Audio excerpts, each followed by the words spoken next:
Salut, on fait partie de l'association Picojoule. Donc moi c'est Jean, il y a Félix et Pierre. On va répondre aujourd'hui à vos questions sur la méthanisation. Alors je vais vous présenter le biodigesteur qui est en fonctionnement ici à l'atelier de Picojoule. Donc voilà, c'est un biodigesteur de 200 litres. Donc voilà, un biodigesteur en voie continue. Donc on retrouve l'entrée ici, donc où on va rentrer directement le liquide. On peut aussi rentrer du compost, enfin de la matière organique, des épluchures et tout ça, par le broyeur qui est ici, qui recycle les eaux usagées de la vaisselle pour faire rentrer tout ça dans le biodigesteur. Donc après l'entrée, on a notre bidon ici, qui fait donc 200 litres comme je l'ai dit, et qui est isolé avec de la ouate de cellulose. Donc ça permet de maintenir la chaleur. Et on voit ici la sortie du biodigesteur. Donc à chaque fois qu'on va rentrer 1 litre de liquide en entrée, il va y avoir 1 litre de digesta qui va sortir. Et enfin, on voit ici donc la sortie de gaz. Oh. Donc la sortie de gaz est donc au-dessus du biodigesteur. Et elle va passer d'abord dans un déshumidificateur. Donc là, lorsqu'il fait chaud, il y a beaucoup d'humidité, beaucoup d'eau dans le gaz. Et là, l'eau va précipiter. Ensuite, on passe dans le filtre à H2S. Le H2S, c'est un gaz qui est toxique et qui corrode en fait les métaux. Donc on va le filtrer là-dedans avec des billes d'argile. Et quand ce gaz est purifié, on va le stocker ici dans un ballon. Donc ici c'est un matelas pneumatique qui fait une quarantaine de litres. Voilà, donc ça c'est le biodigesteur. Et donc là on est l'hiver, il fait à peu près 5 degrés le jour et moins 5 degrés la nuit. Donc on a ajouté un chauffage pour maintenir le biodigesteur à température. Donc ça c'est un plateau d'imprimante 3D, donc un plateau chauffant qu'on a glissé sous le biodigesteur et qu'on alimente à l'électricité. Et donc on lui a donné une température de consigne de 30 degrés. Voilà. Donc là je vais vous montrer qu'est-ce qu'on peut mettre dans le biodigesteur et qu'est-ce qu'on ne va pas mettre. Donc ici on a 2 bacs. Donc dans le premier bac, on va retrouver tous les éléments qu'on va mettre dans le biodigesteur, donc à savoir toutes les épluchures, des pépins, tout ce qui est mou ou liquide. Et dans le deuxième, on va retrouver tout ce qu'on va mettre au compost plutôt. Donc là, bon, on a un petit peu d'agrumes qu'il faut mettre vraiment en petite quantité, mais on a surtout donc de l'ail par exemple, du chou. Donc le chou, ça va pas être très bon pour le biodigesteur parce que ça va créer beaucoup de H2S. Donc voilà, il y a la petite liste dessus et c'est assez bien respecté par les personnes de la maison. Voilà, après ce qu'on peut mettre aussi c'est donc tous les liquides un petit peu sales, les boues. Et on peut mettre aussi également par exemple les confitures qui ont périmé. Donc là c'est des éléments assez mous, assez liquides et sucrés, et ça fonctionne très bien avec le biodigesteur. On va mettre un petit peu de compost et tout ça. Donc en appuyant sur ce bouton, déclenche le broyeur. Et je déclenche aussi la petite pompe ici qui va aspirer les eaux usées et qui va permettre de faire circuler la matière organique. Alors maintenant on va parler de la sécurité qu'il faut avoir sur un biodigesteur. Donc tout d'abord on va identifier quels sont les risques. Alors le premier risque c'est le poids. Donc là on a un petit biodigesteur de 200 litres, mais on peut avoir des biodigesteurs beaucoup plus importants, et donc il faut vérifier que là où on pose le biodigesteur, on a une dalle ou un plancher qui peut supporter ce poids-là. Ensuite, donc le liquide qui sort, c'est un liquide qui est très riche, donc c'est un très bon fertilisant, mais si ce liquide se retrouve dans de l'eau potable ou dans de l'eau pour les animaux, ça peut le polluer. Donc il faut vérifier déjà qu'on ne va pas avoir de fuite, et que si on a une fuite, on n'a pas un puits ou une réserve d'eau potable à côté. Et la dernière source de potentiels risques, c'est le gaz qui est produit, le biogaz. Donc le biogaz, il est constitué à 60% de méthane, à 40% de CO2, et on a un petit peu de H2S. Donc on va commencer par le CO2. Si on a une fuite, donc le CO2, il va pouvoir causer des problèmes de respiration et d'intoxication. Donc il faut faire en sorte d'être dans un espace bien ventilé. Donc ici on a un atelier avec très peu d'isolation et on aère souvent. Le méthane, donc pareil, s'il s'évapore, s'il s'en va sur une fuite quelconque, le méthane c'est un gaz à effet de serre très important et donc on va polluer avec des rejets de méthane. Donc c'est pour ça que quand on a trop de gaz, on va préférer brûler le gaz que de le relâcher directement dans l'atmosphère. Et enfin le H2S qui est présent en très petite quantité mais qui peut causer des troubles importants et peut entraîner la mort également.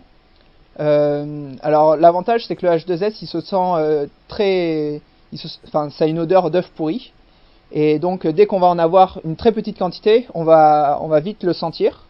Par contre un des risques c'est que le H2S, les particules vont se déposer sur nos capteurs et donc au bout d'un moment même s'il est toujours présent dans l'air on va plus le sentir et là ça va devenir très dangereux.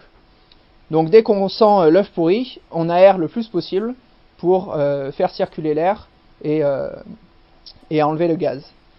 Enfin donc ce gaz, le mieux c'est de ne pas avoir de fuite. Et donc pour ne pas avoir de fuite, ce qu'on fait c'est lorsqu'on construit un biodigesteur, on va faire des tests d'étanchéité. Alors les tests d'étanchéité, c'est donc on met notre biodigesteur en fonctionnement. Et là, avec un compresseur, on va monter en pression tout le circuit de gaz. Et après, avec un peu d'eau savonneuse, on va venir sur tous les tuyaux et notamment sur toutes les jonctions.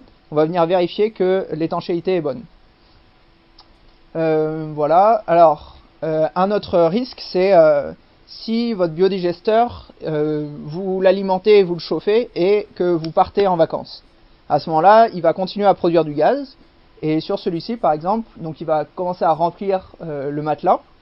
Et au bout de 30-40 litres de biogaz produit, ça va monter en pression. Qu'est-ce qui va se passer? Ça va monter en pression. Donc la pression, elle va faire baisser le niveau de l'eau, enfin du liquide à l'intérieur. Le liquide va sortir sur le côté. Et ça jusqu'à que ça vide complètement la cuve et que le gaz puisse s'échapper. Donc ça, c'est des situations qui sont très rares. Bon, c'est jamais arrivé à Picojoule. Et ça s'anticipe dans le sens où votre biodigesteur, pour qu'il produise du gaz, il faut l'alimenter et le chauffer. Si vous prévoyez de pas vous en occuper, il suffit de diminuer son alimentation. Ou comme là, pendant les fêtes de fin d'année, on arrête de le chauffer. Et dès qu'on passe en dessous des 15 degrés, il y a la réaction de méthanisation, en fait elle se stoppe et à ce moment-là on produit pratiquement pas de gaz pendant tout le temps où on ne chauffe pas. Voilà. Ah oui, une dernière chose, ce qui peut se passer aussi c'est que dans un biodigesteur en continu, donc là vous voyez tous les tuyaux, il y a des coudes de partout et ce qui peut se passer c'est si par exemple vous abandonnez, vous ne vous occupez pas du biodigesteur pendant un certain moment, il y a la matière qui va sécher dans les coudes. Et alors pour ça, dans la conception, il faut prévoir des systèmes qui sont déboîtables, où on va pouvoir venir introduire un tuyau pour déboucher les canalisations. Si les canalisations sont bouchées, en fait vous allez le remplir et le liquide ne va pas pouvoir se stabiliser. Et ce qu'il va faire, c'est que le liquide que vous allez remplir, il va rentrer, remonter la canalisation et puis déborder. Et à ce moment-là, vous savez que vous devez déboucher. Voilà. C'était les risques sur le biodigesteur. Quand on a de la matière solide et qu'on n'a pas envie de diluer avec de l'eau, on va plutôt choisir un système de méthanisation discontinu, ou appelé batch en anglais. C'est-à-dire, on charge tout d'un coup, on attend que la réaction de méthanisation se fasse, et on décharge tout d'un coup. C'est beaucoup plus simple à fabriquer, mais un peu plus lourd à transporter. Donc c'est particulièrement adapté pour les toilettes sèches. On peut utiliser un bidon comme ça, de 60 litres. On peut faire directement ses besoins dans le bidon. Après, on y introduit un peu de bouse de vache ou un peu de digesta, c'est-à-dire les micro-organismes qui vont permettre la méthanisation. Donc on brasse un peu. Et après, on va fermer. Ce qu'on peut faire, c'est on peut le remplir simplement aux 2 tiers. Donc un tiers de matière, un tiers de digesta, de liquide, et l'autre tiers de gaz. Ça nous fera notre réserve de gaz en même temps. Et après, là, il faut mettre un passe-paroi, donc un tube fileté avec 2 rondelles et une valve. On ferme de façon étanche.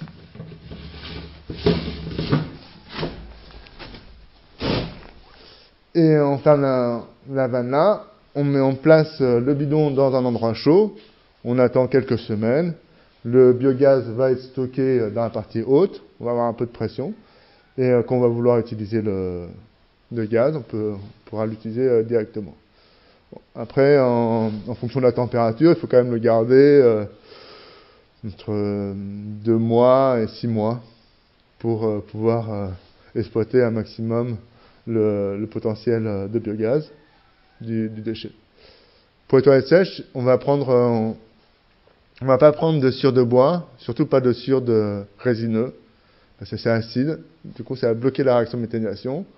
Si on prend une sciure de non résineux, ben ça va pas bloquer, mais la sciure de bois va pas se décomposer, ou vraiment très très peu.